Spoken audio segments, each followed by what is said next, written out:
Bien, pero no solamente son esos detalles puntuales de economistas de fuste, ¿no? Orlando Reyes, Ellen Pérez Ducci. El CRES también señala unos aspectos interesantes sobre el presupuesto del 26. El proyecto del presupuesto del 26 plantea interrogantes. Ya les expliqué ahorita, como ya decía, bueno, lo que está establecido es un aumento de 5% en los ingresos y 3% en el gasto, pero eso en el presupuesto. Pero lo que históricamente sucede es lo contrario, que va a crecer 8 el ingreso y 9 el gasto. Imagínense, de 3 a 9, 6%. O sea, eso es lo que se hizo en el complementario y lo que se hace normalmente. O sea que uno tendría que esperar que suceda eso con este presupuesto también, porque en el que se manda original siempre sucede eso. Dice, el proyecto del presupuesto genera dudas sobre la reforma fiscal y la sostenibilidad del gasto. Eso es el Centro Regional de Estratégicas Económicas Sostenibles. Esto no es ni política ni nada por el estilo. Dice que este presupuesto, lo que estaba hablando, parecido a lo que decía Ellen Pérez, contempla una subestimación del gasto público. Subestimado. O sea, yo digo, voy a gastar 5, pero al final en realidad voy a gastar 10. Es lo que ella presentaba. Una subestimación del gasto. Entonces dice, el gasto total crecería 4.4, de acuerdo a lo presupuestado en el 26. Pero eso contrasta con el mismo resultado del mismo 25, se presupuestó, y del 24.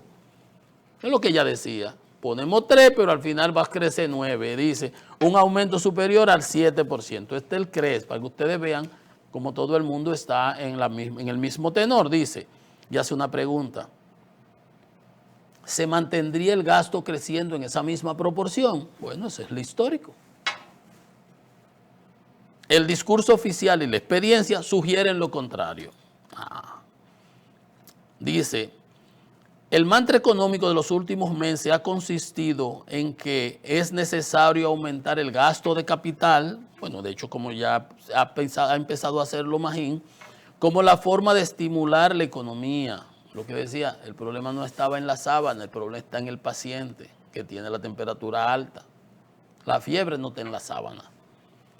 Gasto de capital para estimular la economía y lograr una mayor cifra de crecimiento del Producto Interno Bruto, que en el mes de julio fue de 1.5 de agosto, y el agregado de 2.3, menos de la mitad del potencial de la economía nacional. Entonces dice este trabajo de la CRES que en lugar de mayor productividad, las cifras de crecimiento deberían estar soportadas en un mayor gasto de capital del gobierno. Entonces, dice, la ejecución del gasto de capital como porcentaje del producto fue de 2.5. Decía Magín hasta en una entrevista que le hacían que al gobierno de Leonel el menos fue de 4% anual. 4% anual, o sea, que promedio fue mucho más. Y Balaguer ni se diga. Entonces, los gastos que están en el presupuesto, dice, a las distribuidoras se tienen 101 mil millones y se había puesto en el presupuesto del 25, 85 mil millones. En este presupuesto de este año se ha hecho lo mismo. En el 25 presenta un monto superior en el reformulado de 101 mil millones cuando eran 185 mil millones. Y eso pasa ahora en este presupuesto del 26. De nuevo se pusieron 85 mil. Ojalá y las distribuidoras puedan ejecutar su papel y reduzcan eso. Dice, el gasto público al final del día se financia o con deuda o con impuestos. Y en lugar de hacer la reforma fiscal, de perseguir el fraude, la evasión, promover la formalización, eliminar trabas, aumentar las facilidades para que los privados emprendan proyectos,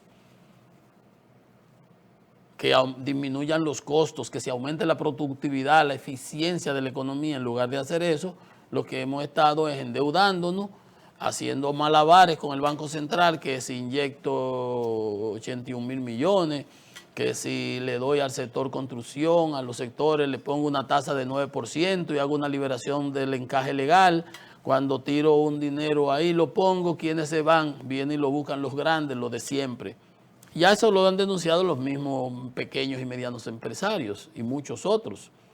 El que reparte y reparte se queda con la mayor parte y el que tiene más saliva come más hojaldre. Al final usted va a buscar un chele de esos que bajaron de 9% la tasa de interés de los 81 mil millones y los que se los reparten son los mismos de siempre. Porque no hay magia. No hay magia, eso lo conoce todo el mundo, gracias. Y el que tiene las relaciones por lo general es el que tiene el dinero. Y además, así siempre ha pasado. Entonces, en lugar de tomar decisiones que hagan la economía más competitiva, que aumente la productividad, que los empresarios no tengamos que estar pagando tantos impuestos innecesarios, hagan ese monotributo que se establecía. Hay muchas cosas que hacer. El anticipo ese que hiere las pequeñas, las finanzas de las pequeñas empresas. Que tú tienes que pagar adelantado algo que tú no sabes si lo vas a cobrar y cuándo lo va a cobrar. Entonces cualquiera quiebra así y quiebran muchos. Y como decía Rolando, miren cómo cayeron las recaudaciones de ITEVIS y de cobro de los selectivos al consumo en este periodo. Y por eso, aunque no haya crisis fiscal, aunque no haya crisis cambiaria, como decía Magín, todo es hasta un día.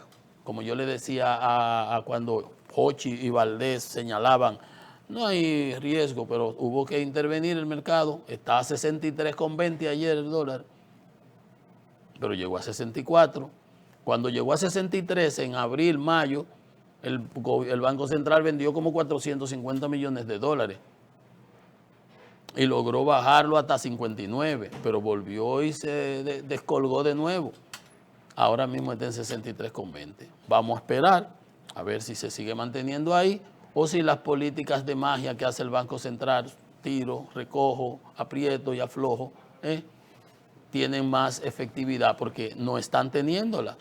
Porque llega un momento donde la esponja se satura, tú le echas agua y mientras tanto ella va cogiendo, pero ya llega un momento donde tú le echas agua y el agua ya no la soporta, ya se saturó.